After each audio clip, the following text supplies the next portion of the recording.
Hello everybody, and we're going to have 3 videos that show you how to use the TI-NSpire to solve all the problems on this worksheet, Graphing Calculator Exercise for Analysis 2. This first video shows some introductory things about the TI-NSpire and with the main concentration of how can we graph y equals x squared cosine x natural log of x in the domain of 1 to 8. So this is x is in between 1 and 8, not including 1 and 8. This is interval notation. That means we are not including the 1 and 8, but we are in between them. So that's what we'll show with the TI-NSpire. Okay. So here's the TI-NSpire. Okay. So the first thing I want to say is using a TI-NSpire, never use Scratchpad. Just let's make it simple. Never use Scratchpad. For some reason, when you change settings, it won't change it in Scratchpad sometime. It's best to just avoid it. We're going to always want to use the document. So we'll use a new document. So I click on New Document. And if you look at the new document, it says Add Calculator Graphs Geometry. We're going to want to add graphs. So I'll put the Add Graphs. Whoop, of course I clicked on calculator. Yeah, I want to go to add graphs. I'm using this arrow pad here, and if I press down on that arrow pad, I go to add graphs, and I click the middle button, and you should, if I could bend this the right way, sorry, it's going to be weird, but anyway, you could see there's the graph setting there. Now before I do this, I want to make sure my calculator is set to radians. That cosine of x, we want to use radian measure for angles.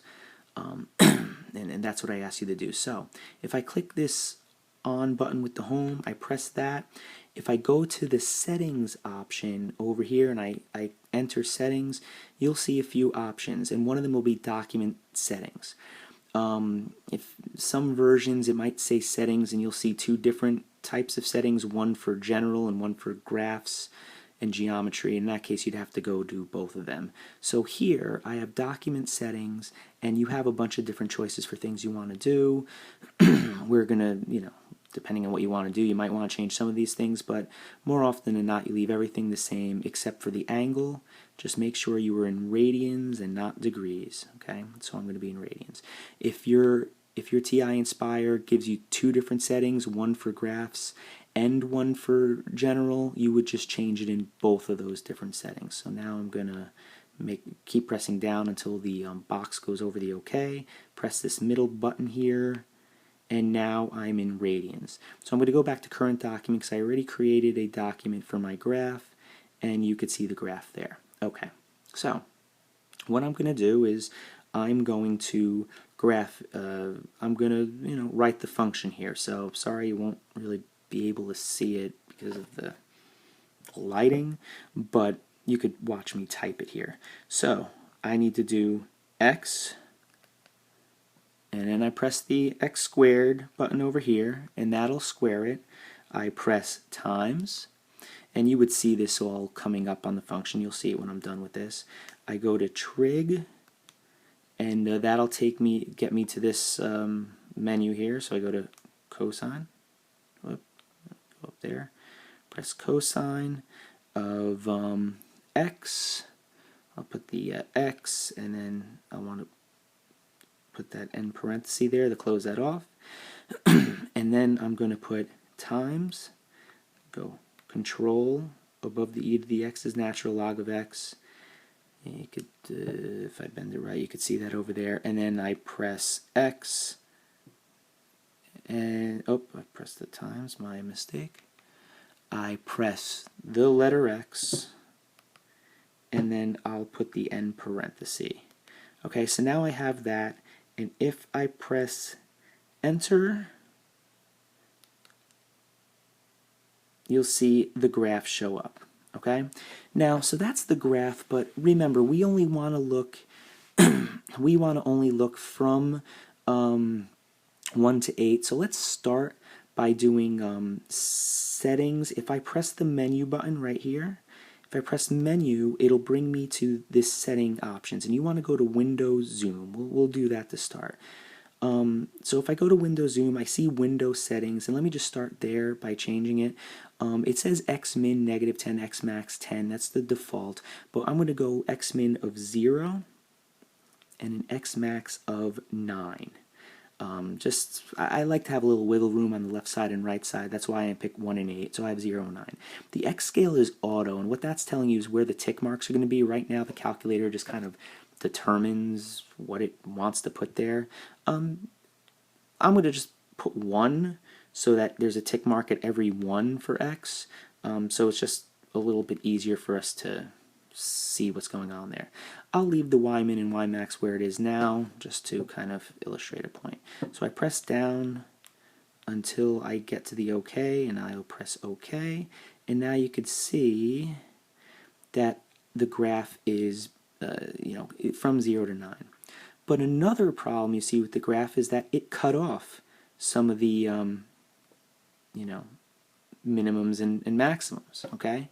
And actually you could see, we're going to get to this, you can see there's kind of like, it looks like there's a little maximum over there, but I'm going to show you how we could kind of key in on that a little bit better later. But first, if we want to get like the main look of the graph, a good place to start is if I go to menu, let me bend it that way, and I go to window zoom, whoops, let me go back, I go to window zoom, okay, just try again. Window zoom. I'm going to go to window settings. My apologies. I did not want to go to window settings. I want to go menu, window zoom. I'm going to go to zoom fit. Zoom fit is kind of the calculator's best guess at like what you want to look at with the graph. So a lot of times it's a good place to start. There's a lot of different zoom options. You could try them all out to see what they're about. But I'm going to start with the zoom fit. Now, when I do the zoom fit, you could see the calculator said, I think the human wants to look at this part of the graph, and this will work for us for now. So you could see how some of the graph looks here, and I'll show you in this video a little later, but in the next video, how exactly you'd find minimums and maximums and things like that. But if you look over here, we saw it a little bit before, it looks as if the graph goes right along the line. That's pretty unlikely that all of a sudden the graph will go directly along the x-axis. So what the problem is we don't really have it zoomed enough in this area to truly see if there's any other minimums or maximums in that area. So if we wanted to key in on this little area to see if there's just kind of some hidden mins and maxes we don't see, we could zoom in on that area, and I'm going to do that by going to menu. I'm going to go to the window zoom, and I'm going to do zoom box. And what zoom box is going to allow us to do is zoom in on a particular little area. So here you see this thing says first corner. So this square thing acts as a touchpad. So you could slide over, and we're going to go to the first corner. So I'm just going to go kind of like directly just above the 1 and to the left of the 1. I'm going to press enter, and you see at first it said first corner, and then I press the button. Now it says second corner. So look at what happens when I slide now. It's forming a box. You could see it forms that box, and it's going to zoom in that box area. So now when I do second corner and I click, what it's going to do is it's going to zoom in on that box that you see there. So let me press the button, and you could see it's doing exactly that. Now we still have a situation where we're still not zoomed in enough. We still don't really know. Is there a minimum or maximum there? It seems to go along the line. It isn't really showing what we want to show. So you could see it's actually zoom box. It kind of stays in that functionality while you're still using it. So it already says first corner. I want to zoom in a little bit more. So now I'm going to go a little closer to the 1, and just to point out, you could see we're definitely zoomed in. Our Y scale, it's much smaller here. So I'm going to press enter again, go to the second corner, and I'm keying in on this area that's kind of hard to see exactly how the graph is bending up or down. If I click there, now you could see, it was hard to see before, but now that we're really zoomed in, we can see that there does happen to be a local maximum there. Now the question I asked is to find minimums, maximums, and zeros, and to actually store the values of the minimums and maximums. So I'll just show you real quickly how we can find a maximum, and then in the next video we'll show how we store the values to answer question 1 and 2. But let me just show you quickly how you could find the coordinates of this maximum. If I click menu, you want to look at analyze graph. That's going to be one of the most important menu items that you would ever use working with graphs. It has a lot of the things you'd ever want to find, particularly for us, 0, minimum, and maximum. And I mean, if you want to, intersection, we'll talk about that later. But I could see it's a local maximum, so I would click maximum. So this is what the graph does, lower bound. It's asking you to essentially go to the left of the local maximum. Now I know if I'm out here, I'm definitely to the left of where the local maximum would be. So now I could press enter.